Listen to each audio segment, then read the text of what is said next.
할렐루야. 예, 우리 옆 사람께 인사 나누겠습니다. 하나님은 당신을 사랑하십니다. 예. 하나님 사랑하심을 믿으십니까? 예, 여러분 삶 속에 그 사랑을 마음껏 느끼시고 사시기를, 체험하고 사시기를 주님의 이름으로 축원해 드립니다. 오늘 제목은 좀 무겁습니다. 따라서 하십니다. 왕국의 멸망. 예, 지난주에는 우리가 열왕기 상을 통해서 다윗 왕, 그다음에 솔로몬 왕의 그런 사건들, 그리고 다윗과 또한 솔로몬 왕을 잇는 이스라엘의 왕들이 있었습니다. 그러나 결국 그 나라는 두 개로 분열되었죠. 그 원인이 솔로몬 왕의 죄로 인하여서 나라가 둘로 나눠지게 되어집니다. 그러나 오늘 읽은 열왕기 하에는 이 두 나라가 북쪽 이스라엘, 남쪽 유다라는 이 왕국에서 많은 왕들이 지나가지만 그 이야기의 중심에는 제가 지난주에 말씀을 드렸듯이 항상 다윗 왕을 비교하면서 지나간다는 것입니다. 그런데 이 열왕기와 마지막에 가서는 엄청난 사건의 예언이 나옵니다. 그게 뭐냐면 북쪽 이스라엘과 남쪽 유다가 멸망할 것이라는 예언이 나온다는 것입니다. 결국 열왕기 하에 가장 주된 중심의 주제가, 물론 앞에 엘리야도 나오고 엘리사도 나오고 많은 선지자들이 나오지만 결국 하나님의 말씀이 그대로 응해지는 사건을 우리가 보게 되어집니다. 이게 무슨 말이냐면, 하나님은 분명히 이스라엘 백성들에게 기회를 줬습니다. 하지만 그 기회를 잡지 않았던 것은 이스라엘 백성들이었습니다. 결국 그들이 왕국의 멸망이라는 엄청난 사건을 경험하게 되어집니다. 여러분, 한 나라가 흥하고 한 나라가 망하는 것은 사람의 손에 있지 않습니다. 물론 사람의 죄의 결과에 의해서 올 수도 있겠지만 그 모든 것은 하나님 주권에 있음을 믿으시기를 주님의 이름으로 축원해 드립니다. 그래서 제가 오늘 여러분과 함께 나누고 싶은 것은 뭐냐면, 이 북쪽 이스라엘과 남쪽 유다가 도대체 어떤 이유들 때문에 멸망하게 되었는지, 우리가 그 이유들을 살펴보면서 오늘날 신앙도 살펴보고, 더 나아가서는 이 살펴봄을 통하여서 우리가 하나님 앞에 바른 신앙의 길로 걸어갈 수 있는 오늘 이 시간이 여러분들의 영혼의 축복의 시간이 되어지기를 주님의 이름으로 축원해 드립니다. 첫 번째로는 따라서 하십니다. 하나님의 언약의 말씀을 무시했습니다. 이 북쪽 이스라엘과 남쪽 유다의 백성들이 특별히 이 왕을 중심으로 하여서 하나님을 잘 섬겨야 됨에도 불구하고 이들은 그때마다 하나님 말씀을 무시하는 행위를 해왔습니다. 여러분, 부모님이 자녀들에게 늘 이렇게 좋은 말들, 또 교훈적인 이야기들을 많이 합니까? 안 합니까? 한 네 집만 하시는 것 같네요. 다른 집들은 안 하세요? 하세요? 안 하세요? 하죠. 근데 자녀들은 그거를 좋은 말로 듣습니까? 뭘로 듣죠? 잔소리로 듣습니다. 여러분, 이스라엘 백성들이요, 특별히 이제 여호수아 시대에 있었던 사람들은 전부 뭘 경험했습니까? 광야 40년이라는 엄청난 하나님의 역사를 경험을 했습니다. 그 경험을 후손들에게 이야기를 해줬어요. 그렇게 살아야 된다고, 하나님을 믿어야 된다고. 그러나 후손들은 그 말씀을 듣지 않습니다. 듣지 않았는데 어느 때 부모님 말씀이 떠오르냐면은 그 부모님이 주시는 교훈의 상황이 벌어졌을 때, 우리 부모님이 그때 말씀하신 말이 이것 때문에 그렇게 말씀하셨구나. 그때 가서 뭐예요? 후회를 한다는 거죠. 여러분, 우리 인생들은 다 그런 것 같아요. 여러분, 이 이스라엘 백성들에게도 하나님은 계속해서 엘리야, 엘리사, 예레미야, 이사야, 정말 기라성 같은 정말 위들을 통해서 하나님 말씀을 뭐 했습니까? 선포했어요. 선포했음에도 불구하고 그 말을 듣지 않았어요. 하나님 말씀을 무시했어요. 무시하는 바람에 어떤 일이 벌어졌습니까? 멸망이라는 적인 것이 이들의 삶에 왔다는 것입니다. 그러면 이들이 언약의 말씀을 무시했다, 과연 어떤 것이 있었는가? 우리가 한번 살펴볼 필요가 있어요. 그 과정이 어떤 것이냐면, 첫 번째, 따라서 하십니다. 하나님이 원하시는 예배를 드리지 않았습니다. 여러분, 우리가 하나님 앞에 나와서 예배를 드립니다. 예배 드리죠? 예배 안 드리세요? 하나님께 나와 예배 드리세요, 안 드리세요? 예배 드리시죠. 근데 여러분, 성경 말씀에 보게 되어지면 하나님이 우리가 드리는 예배를 다 받으신다는 말이 없습니다. 하나님이 받으시는 예배가 있고 하나님이 받지 않는 예배가 있다는 거예요. 하나님 받으시는 예배가 뭡니까? 하나님이 원하시는 대로의 그 법대로 하나님 앞에 나와 예배를 드려야 되는 줄 믿습니다. 내가 원하는 대로 예배를 드리는 게 아니에요. 하나님이 원하시는 게 있어요. 하나님이 원하시는 게 뭘까요? 여러분 들고 나오는 헌금을 하나님이 원하십니까? 솔직히 말들을 안 하세요. 꿀먹은 벙어리가 되셨네.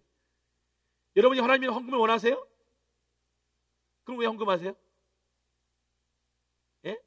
뭐 교회 구제하는 거예요? 교회가 불쌍해서 돈 주는 거예요? 여러분, 하나님이 여러분에게 원하시는 것은 여러분의 마음인 줄 믿습니다. 여러분 중심의 마음, 그 중심의 마음을 표현하는 방법 중에 하나가 우리가 드리는 헌금이고, 근데 여러분 하나님은 여러분의 마음을 받기를 원하세요. 아멘. 그런데 여러분 놀라웠게도요, 이 예배 시간에 와서도 마음이 삼천포로 가시는 분들이 많으세요. 하나님께 나와서 예배를 드리면 우리의 마음이 하나님을 향해야 되는데 하나님을 향하지 아니하고 저 딴 데 가서 지금 마음은 딴 데가 있어요. 예?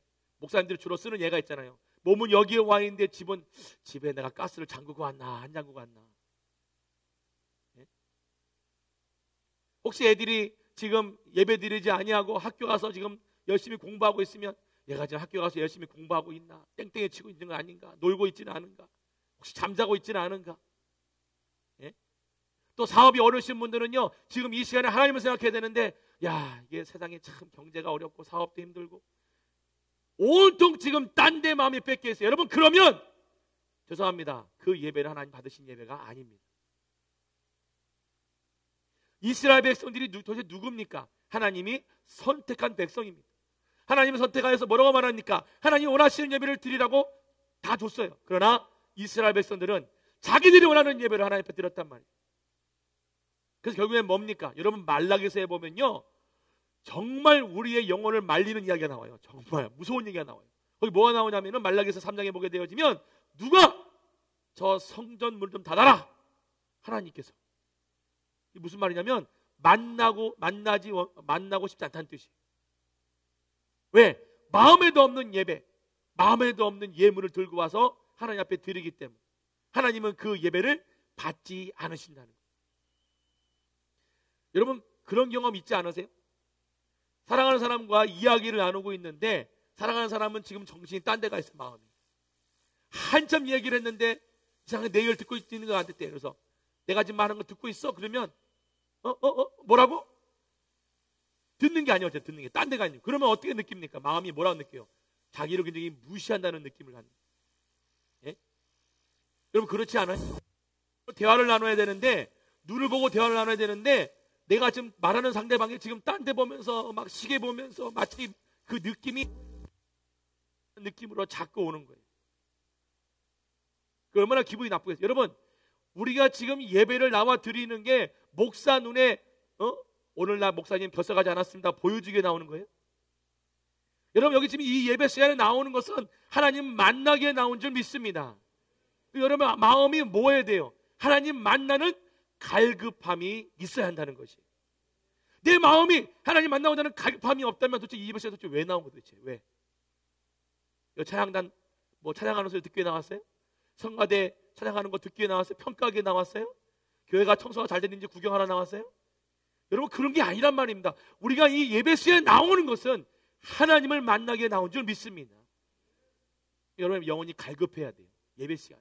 근데 이스라엘 백성들은 그렇지를 않았다는 거예요. 예배를 엉터리로 들으니까 하나님 말씀이 불신이 생기고, 예배를 엉터리로 들으니까 기도하는 삶이 되어지지 아니하고, 예배를 엉터리로 들으니까 하나님의 전능하심이 믿어지지가 않는 거예요. 제가 바라옵기는 여러분이 이 예배 시간에 나와서 하나님 앞에 예배를 드릴 때에는 하나님을 만나는 예배가 되기를 축원해 드립니다. 묵도를 통해서 하나님 만나시고, 사도신경을 통해서 하나님을 만나시고, 찬양을 통해서 하나님을 만나시고. 아멘이 조금은 내가 어떻게 더 해야 되는데, 아멘을 더 크게 하셔야지. 다시 하겠습니다.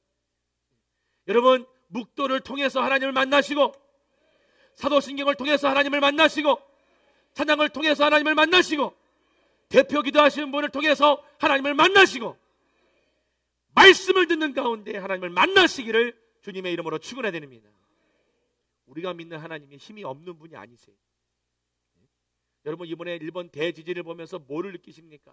야, 인간은 아무리 문명이 발달해도 자연재해 앞에서는 아무것도 아니구나 느끼지 않으세요? 근데 여러분, 자연재해를 보면서는 우리가 두려움을 느끼고 겁을 내는데 왜 하나님 앞에 나와서는 긴장함이 없냔 말이에요. 하나님의 전능하심이 자연재해보다 못합니까? 여러분, 만약에 여러분의 마음속에 자연재해는 두려워할 줄 알면서 하나님을 공경할 줄 모른다면 여러분은 하나님 만난 사람들이 아니에요. 하나님을 진정 만난 사람들은 자연재해 앞에 와서도 초연히 대처합니다. 왜? 하나님의 전능하심을 믿기 때문에. 내가 비록 그 자리에서 죽는다 할지라도 두려워하지 않습니다. 왜? 천국이 보장되어 있기 때문에. 그것이 진짜 하나님을 믿는 사람들의 신앙의 자세. 두 번째로는 따라서 하십니다. 삶의 중심에 하나님을 두지 않았습니다. 이스라엘 백성들이 왜 멸망을 당했는가? 하나님을 삶의 중심에 두지 않고 살았기 때문에 그렇습니다. 자, 여러분, 제가 신방 다니면서 몇 집 다닐 때 제가 이 얘기를 한 적이 있었는데, 부모님을 모신다, 이 말이 맞습니까? 부모님을 데리고 산다라는 말이 맞습니까? 예? 여러분, 잘 생각하세요. 대답하셔야 돼요. 제가 왜 이 이야기를 하냐면은 대부분의 집은요, 부모님을 데리고 사세요. 여러분, 집에 들어오면 제일 먼저 인사를 누구부터 해야 돼요? 부모님께 먼저 인사를 하는 게 부모님을 모시고 사는 사람들의 모습이에요. 예? 아내 맞이하고 애들 보고 나 왔어 하는 게 아니라 잠깐만 하고 부모님께 먼저 가서 저 왔습니다. 인사를 하는 것이 부모님을 모시고 사는 사람들이에요. 부모님을 모신다는 말은요, 가정의 모든 중심의 결정권이 부모에게 있음을 인정하는 것이 부모님을 모시고 사는 거예요. 제가 이야기를 왜 하냐면, 여러분, 우리가 예수님을 내 마음에 모십니다 라는 말을 써요.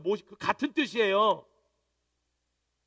내 인생의 모든 결정권도 주님께 있고, 내가 먼저 주님 앞에 문안 인사, 아침 문안 인사 주님께 먼저 하고, 하루 일과도 주님과 함께 대화를 나누고, 내 인생의 마지막 잠자는 그 시간에도 주님과 대화를 나누는 것이 주님을 모시는 삶이란 말이에요. 여러분, 여러분의 모든 결정을 혼자 하시죠?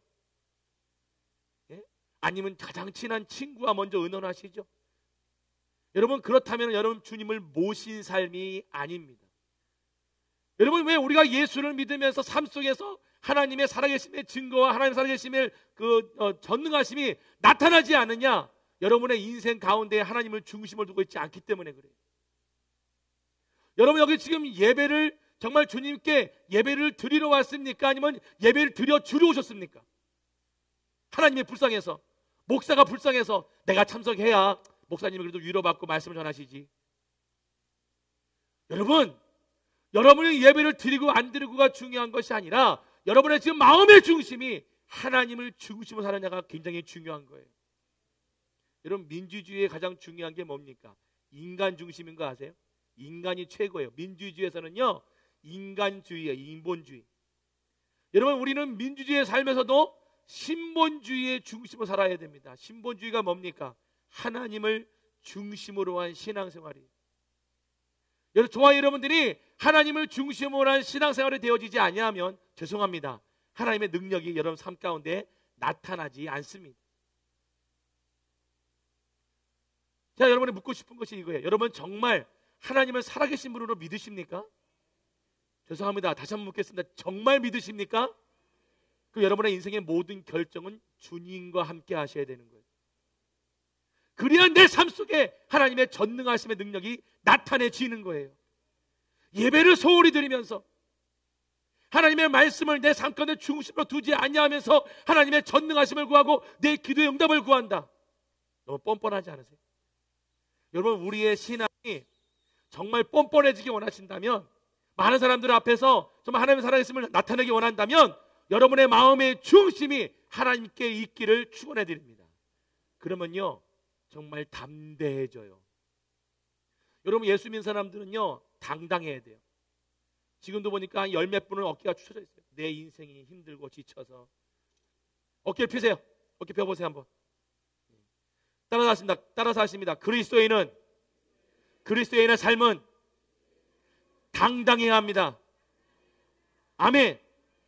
회사가 망해도 당당해야 돼요. 사람들이 야, 저 사람은 도대체 뭘 믿고 저렇게 당당한가? 하나님 뺑 믿고 당당한 거예요. 여러분, 우리 그리스도인들의 삶은요 오뚜기 신앙이에요. 왜? 중심이 하나님께 있으니까 마귀가 와서 나를 이렇게 밀어도 나는 다시 일어선단 말이에요. 왜? 내 중심이 하나님께 있기 때문에. 믿으십니까? 여러분, 삶을 살아다 보면요 정말 어처구니 없고 황당한 일들이 우리 삶에 얼마나 많이 일어나는지 몰라요. 여러분, 그럴 때 당황하잖아요. 당황하는 순간 뭘 생각을 해야 되겠어요? 주님! 나는 주님이 필요합니다. 할렐루야! 항상 그래야 돼요. 항상. 세 번째로 따라하십니다. 왜 이스라엘 백성들이 멸망했는가? 따라서 하십니다. 하나님의 말씀에 귀를 기울이지 않고 세상의 말에 귀를 기울였습니다. 여러분, 우리 귀가 왜 두 개인 줄 아세요? 예? 왜 귀가 두 개일까요? 대부분들이 귀를 표현할 때 이렇게 표현합니다. 일로 듣고 일로 흘려보내라고. 아닙니다. 공평하게 들으라고 귀가 두 개가 있는 거예요. 둘 다 들어야 돼요. 귀는 들으라고 있는 것이 일로 나갔다 일로 나가는 게 아니에요. 이게 말이 안 돼요. 어떻게 이게 무슨 확성기예요? 이게 나가 이게? 여러분, 우리 귀는 들으라고 있는 귀예요. 들으라고. 여러분, 성경 말씀에 보게 되었지만 참 재밌는 표현이 있어요. 들을 귀 있는 자는 들을지어다. 아니, 다 귀가 있는데 그게 뭔 소리예요? 하나님 말씀은요 들을 귀가 있다는 거예요. 아무나 하나님 말씀을 듣는 게 아니라는 거예요. 여기 계신 분들은 다 하나님 말씀을 듣는 자가 되기를 축원해 드립니다. 성경 말씀에 이렇게 그런 예화가 있어요. 하나님 말씀을 듣기를 속히 듣고 세상 말을 듣기는 더디 들어라. 왜? 우리 거꾸로 하잖아요. 제가 늘 예를 들지만 홈쇼핑 보면 금방 알아요. 산문 딱 나오면 살까 말까 막 거기도 많은 사람 그래요. 이제 1분 남았는데 이제 몇 개 안 남았습니다. 뭘 몇 개 안 남아? 많이 남아있는데. 사람들이 거기에 다 속고 있어. 여러분, 우리가 세상 사람들이 말하는 하나님에 대한 말에 귀를 기울이지 말고 성경 말씀이 말하는 하나님 말씀에 귀를 기울이시기를 축원해 드립니다. 그래야 내 영혼이 삽니다. 내 영혼이 삽니다. 옆 사람한테 인사합시다. 하나님 말씀을 들어야 당신 영혼이 삽니다. 시작. 할렐루야. 하나님 말씀을 들으세요. 하나님 말씀을. 세상 말에 귀를 기르다 보면요 염려가 생겨요. 이런 세상 말에 좋은 말들이 뭐가 있어요? 이상하게요 외국 사람들이 꼭 한국에 오면 제일 먼저 배우는 게 욕부터 배우고요, 우리도 외국에 나가면 욕부터 배워요. 그게 무슨 자랑처럼 또 얘기를 하고 다녀요. 자랑처럼. 좋은 말, 정말 위로하는 말, 사람들에게 기쁨을 주는 말도 많이 있음에도 불구하고 왜 그런 줄 아세요? 사람의 본성이 악해서 그래요. 그 말들은 또 안 잊어버려요. 또 얼마나 잘 외우는지. 정말 잘 외워요, 욕은. 여러분, 우리가 가지고 있는 이 마음이, 저와 여러분들의 마음이 하나님의 말씀을 자꾸 들고 자꾸 하나님 말씀을 묵상하고 하나님 말씀을 가까이 함을 통해서 저와 여러분의 입술에 나오는 말들이 하나님의 말씀이 나오기를 축원해 드립니다. 다른 사람들을 살리는 말을 하기를 축원해 드립니다. 죽이는 말을 하는 게 아니라 살리는 말을 하는 거예요. 예? 살리는 말. 할렐루야. 우리 교육자 중에서요 늘 하는 말 중에 제가 참 좋아하는 말이 있어요. 우리는 대부분이 배고파 그러면 배고파 뭐라고 그래요? 배고파 죽겠네 그러죠. 근데 우리 그 교육자분 한 분은 이렇게 얘기해요. 아유 배고파 살겠네. 막 힘들면요 힘들고 죽겠네. 이게 정상적인 표현이잖아요. 근데 아이고 힘들어 살겠네 그러죠. 저는 그 말 들으면 굉장히 기분이 좋아져요. 같이 힘들어도 좀 낫단 말이에요. 여러분, 말이 아다르고 어다르다고. 우리 옆 사람에게 항상 주위 사람들에게 축복의 말, 위로의 말 하시기를 축원해 드립니다. 그게 그리스도인들의 삶이에요. 다니면서 막 남 욕하고 다니는 사람, 그런 사람 입은 싹 닫아질지어다. 자, 네 번째로는 이스라엘 백성들이 왜 멸망했는가? 따라서 하십니다. 내가 믿기 편한 하나님을 만들었습니다. 여러분, 우리 그리스도인들이 정말 내가 지금 하나님을 잘 섬기고 있는가 매일매일 우리의 신앙을 점검해야 돼요. 매일매일. 왜? 언젠가부터인가 우리는 하나님을 믿기 편한 방식으로 믿고 있어요. 믿기 편한 방식으로. 여러분, 교회를 정하는 게 왜 정합니까? 집이 가까워서요? 여러분, 지금 그러면 병든 거예요, 영혼이. 제 얘기를 잘 드셔야 돼요, 여러분. 교회를 왜 정하느냐? 그 교회에 주신 하나님의 비전과 뜻이 나와 맞으면 그 교회 다녀야 되는 거예요. 아멘들을 안 하시네. 큰일 났네. 앞으로도 이사 가면 교회 떠날 사람들이 다들 그럼. 여러분, 미국이라는 데가 교통편이 잘 발달되어 있지 않아서 주로 뭘 갖고 다니죠? 차를 가지고 다니죠. 차 가지고 다닙니다.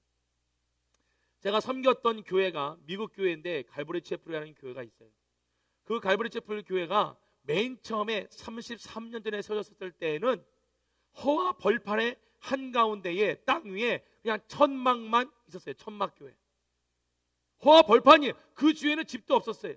그냥 허와 벌판이.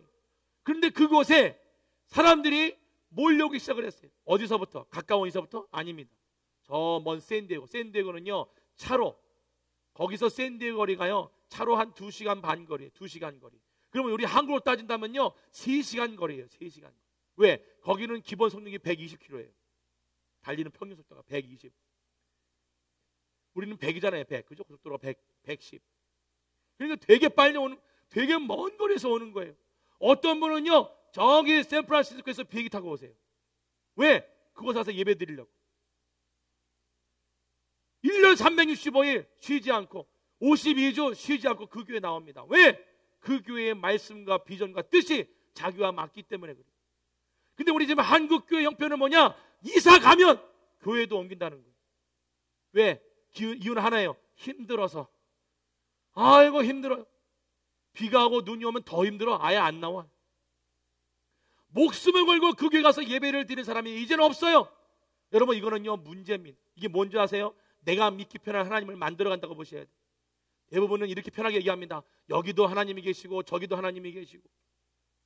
그럼 저는 이렇게 얘기합니다. 결혼한 부인을 놔두고 저 집 있는 부인도 내 부인이고 저쪽 부인도 내 부인이고. 여러분, 교회 생활은 부부 생활과 똑같습니다. 결혼하는 거예요. 교회랑 결혼하는 거예요. 여러분, 교회랑 결혼. 마음에 안 들고 확 이혼해버려요? 그럼 그 사람은 정말 결혼 생활에 문제가 많은 사람이에요.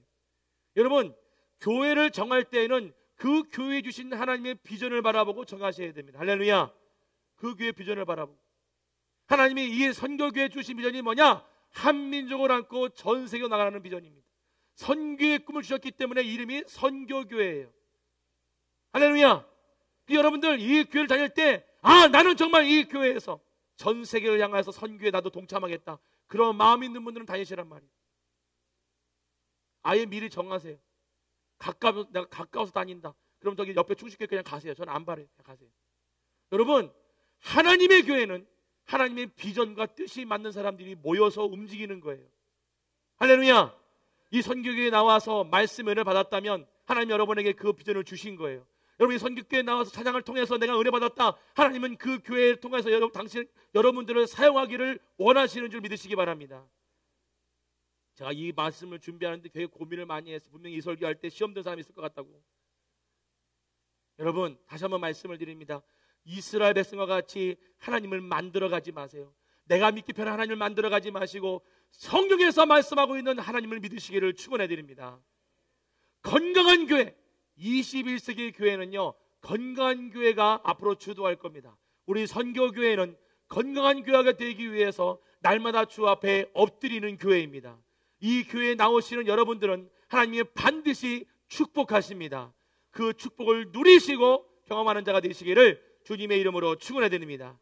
마지막으로 왜 이스라엘 백성들이 멸망을 당했는가? 그 이유 중에 하나는 그 주위에 있는 모든 왕국들에게 하나님의 빛의 복음을 전하는 자가 되어야 되는데 오히려 빛을 잃은 자가 되어졌습니다. 예수님께서 뭐라고 그러셨습니까? 소금이 그 맛을 잃으면 사람들에게 밟힌다고 그랬습니다. 왜 우리 지금 살고 있는 21세기 저와 여러분들이 살고 있는 이 기독교가 왜 믿지 않는 불신자들에게 개독교라고 불려집니까? 개독교라고. 여러분, 이건 우리에게 정말 치명적인 말투입니다. 개독교. 왜 그렇겠습니까? 우리의 삶 속에 빛이 나지 않기 때문에 그래요.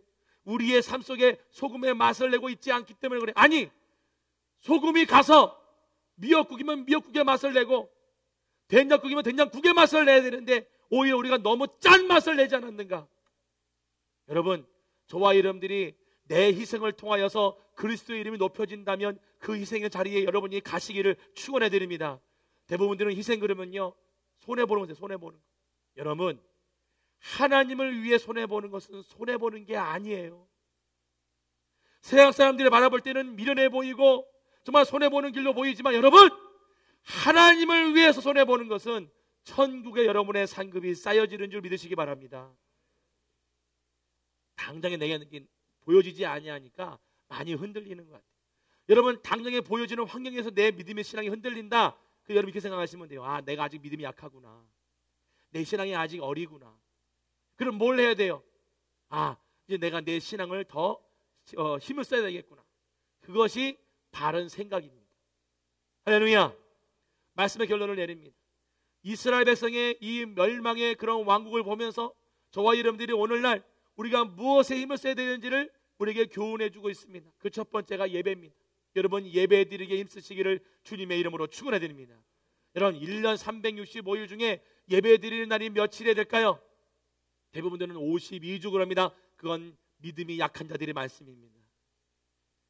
우리 신앙인들은 365일이 예배 드리는 날이 되어야 됩니다. 365일이. 그래야 삶의 중심이 하나님께 있는 삶이 되어지는 거예요. 여러분이 만약 1년에 365일 중에 52주만 교회 나와서 예배 드리면 여러분은 52일만 하나님과 함께하는 삶이 된 거예요. 여러분, 진정한 그리스도인은 365일 내 평생의 삶이 하나님께 예배 드리는 삶이 되어져야 돼요. 제가 다녔던 그 갈보리채플 교회는요, 정말 365일 예배가 있어요. 월요일도 예배가 있고 화요일도 예배가 있고. 왜? 혹시 주일날 못 나온 사람들을 위해서. 월화수목 금토주일 연휴도 없어요. 다 예배, 무조건 예배. 그래서 혹시 삶에 지친 사람도 내가 교회를 한번 가볼까 하고 왔더니 예배를 드려. 예배 시간에 와서 회복되어지는 사람이 한두 사람이 아니에요. 제가 앞으로 말하는 선교교회 예배도 이렇습니다. 선교교회가 부흥하고 발전하게 되어지면 제가 분명히 할 거예요. 월화수목 금토 예배 드리는 교회. 아마 한국에 이런 교회가 없을 거예요.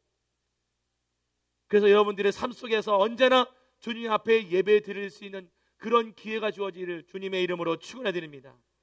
예배 드리는 데 힘쓰세요. 왜? 여러분, 예배가 잘 드려지면 어떤 일이 벌어진지 아세요? 여러분의 영혼이 회복이 되어집니다. 여러분, 예배를 잘 드리게 되면 어떤 일이 벌어진지 아십니까? 여러분의 마음의 상처가 치유되어집니다. 여러분, 예배를 잘 드리면 어떤 일이 벌어진지 아십니까? 여러분의 고쳐야 될 문제점들을 바로 볼 수 있어요.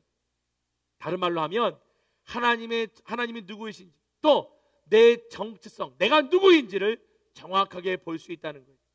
그렇게 되면 모든 문제들을 해결해 나갈 수 있는 길이 열려집니다. 저와 여러분들이 오늘 이 시간에 저와 하나님 앞에 정말 엎드려서 여러분의 잘못되어지는 모습들을 하나하나 바꿔갈 수 있는 그런 참 예배자가 되어지시기를 주님의 이름으로 축원해 드립니다. 두 번째로는 말씀과 기도 생활을 하셔야 돼요. 예수님을 믿으면서도 창세기가 어디에 있는지 말라기가 어디 있는지 그걸 알고 있는데 빌레몬서가 어디 있는지는 몰라요. 여러분, 히스기야서가 있을까요, 없을까요? 히스기야서는 없습니다. 히스기야 사람 이름입니다. 성경을 제대로 모르면 도대체 어디에 뭐가 붙어있는지를 몰라요. 여러분, 성경 말씀을 알아야 돼요. 아멘. 성경 말씀이 어디 붙어있는지를 아셔야 돼요. 기도 생활을 하셔야 돼요. 기도 생활. 따라서 하십니다. 기도는 영의 호흡입니다. 기도하셔야 돼요. 기도하셔야 돼요. 기도하는 삶이 되어져야 여러분이 하나님의 뜻을 밝히게 할 수 있습니다. 할렐루야. 마지막으로 따라서 하십니다. 찬양의 삶을 살자. 아멘. 찬양 드리는 것은요, 곡조 붙은 기도입니다. 우리가 찬양을 통하여서 영의 회복을 누리시고 찬양을 통하여서 말씀 받을 수 있는 귀한 밭이 되어지시기를 주님의 이름으로 축원해 드립니다. 축원해 드립니다. 두 손을 가슴에 얹고 이제 다 같이 함께 통성으로 기도하기 원합니다.